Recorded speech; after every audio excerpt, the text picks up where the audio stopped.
Hello guys, this is Hercules of Athens here, and right now I'm gonna be doing my reaction to the new band list finally has come out for July 2015.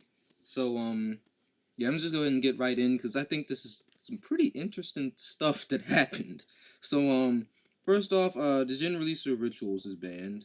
Um thank God, because that just made people waste their money at tournaments, because every other person would run Necros, and then they'd run into that first turn. So yeah, Jin is banned. Thank you, God.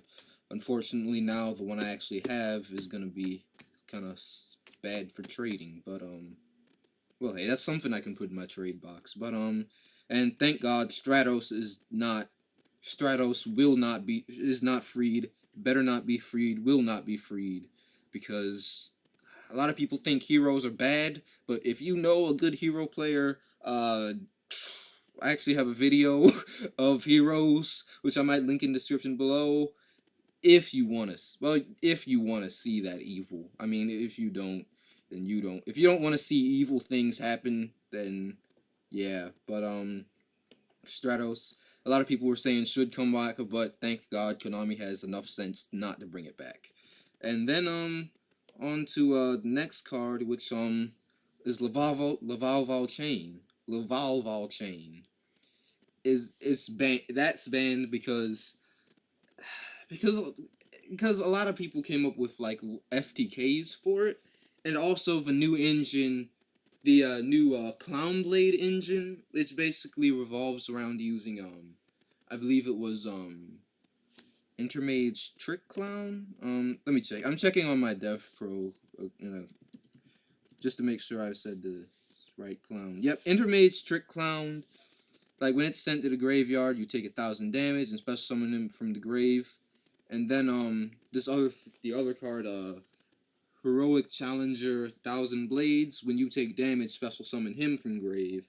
So it's basically like a loop where basically you summon the Vol Chain, and you send a Trick Clown, or you already have or if you already have 1,000 blades or something like that, and then it's just spam rank fours, and it just also with Elder God Nodin coming to TCG, it's gonna be really easy to get.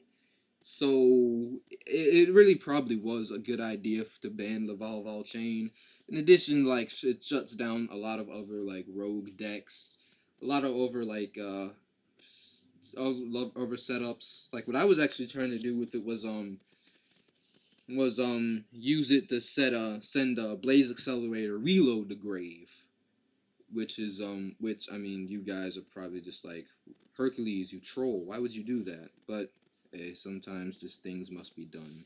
But yeah, so that's banned, and which is probably a good thing, because even in addition to that, Infernities could abuse it too, so that's pretty good. That's it. Other than that, I mean, it was really just a staple, so I mean, hey, I mean, I'm not too mad at that. Oh yeah, and this thing set up Ginlock. I would always, half the time when I would go for Ginlock when I would play Necros, I would use that to set up Ginlock. But I mean, well, now that Jin is banned, that can't be a reason. So I don't know. I'm just the mind is always thinking when it comes to this. And all right, so that's it for banned cards. No spells or traps were banned. Um, this is what surprised me on the limited list. Shurit limited. I really didn't think that was gonna happen. I really didn't think they were gonna mess with Shurit too much. Cause I mean, well, I mean, I'm no expert on Necros. I've played it a little bit, but the thing is, limiting Shurit is like limiting Shurit would be like banning what's his name, banning Queefort Scout. Shurit is really just what makes the deck live. I mean, you without Shurit, the deck is no longer cost efficient, because then with if one Shurit, you just have to kind of tribute off more Necros monsters, and then I guess no one Shurit is gonna force people to use the other main deck monsters, but I can see that getting cloggy. So that really, I mean, Shurit could go to 2 in my opinion, because really yeah, sure it could. In my opinion, sure it could go to 2, and that would mean that Necros could still do something like without like too much difficulty, and it would still be hindered a little bit. I mean, I don't know, or like limiting Necros or Trishula simply so that they can't keep dropping it. That's my thing. That's my opinion about it. Because I mean, really, yeah, Trishula was really the main card that they had that was really broken because it's just going for multiple Trishulas was just really what. So I feel like they could have semi-limited Shurit and then limited Necros or Trishula, and then things would have been fine. That's how I see it. But oh yeah, speaking of Trishula, um Trishula Dragon of the Ice Barrier is back at 1. So that's gonna be pretty interesting. I'm probably gonna see if I can figure out a way to use it in my Yang Zing deck, because if I can drop Trishula and Yang Zings, I think that'll be good. So if I come up with that combo, I'll do an update to my deck profile, which I'll talk about that in a second, because that's actually what was pretty long, but so I apologize for the length of it, but I really wanted to get all my explaining done, you know, because I had a lot to say about that deck, so I had a lot to say about that deck, so I just wanted to get everything out, just so, you know, if you guys wanted to hear everything I had to say about it, you know, you could still hear it. So, but yeah, that's it about that. Now for semi-limited cards, spells and traps were not really hit at all. But as for our semi-limited cards, Atlantean Dragoons.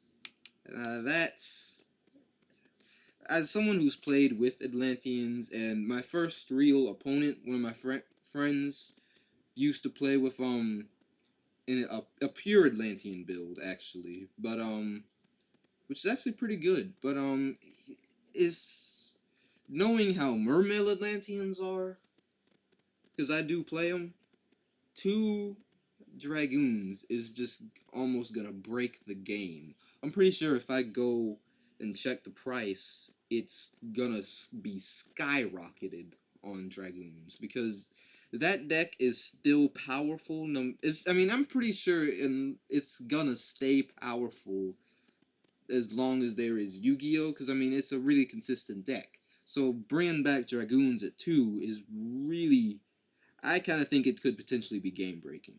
I really think so. But yeah, that's, you know, Atlantean Dragoons. Also semi-limited is Dragon Ravine, which is honestly fair because I mean, at 1 it's just not consistent enough, and it could, you know, if you get MST'd, you kind of lose the game. So that's fair. Everything else is the same though. And now for stuff that got taken off the list, Glow Up Bulb, because it's once per duel. I mean, there's no need to have multiple, and no, I don't think so. But Sinister Serpent, the errata really messed it up, because it was just, you know, it no longer stays in grave. It gets banished during the end phase of the opponent's turn, I believe. And let's see, Dark Strike Fighter, you can only use that once per turn, so it's been errated. Sacred Sword 7 stars, it's not cost efficient anymore, because I mean, you have to, Dragon Rulers are all banned. And Temple of Kings, that's fine, I guess. I feel like it's fine. Exchange of the Spirit, this is a little bit edgy, simply because, you know, if you can pull it off, it can really mess up your opponent's plays and whatnot. But not always will your opponent also have 15 cards or more, because mostly people who run stuff like Light Sworns or Infernoids or something that milds a lot play that card. So I don't know. It's a little bit of a gray area for me, because it could be deadly, but it might not.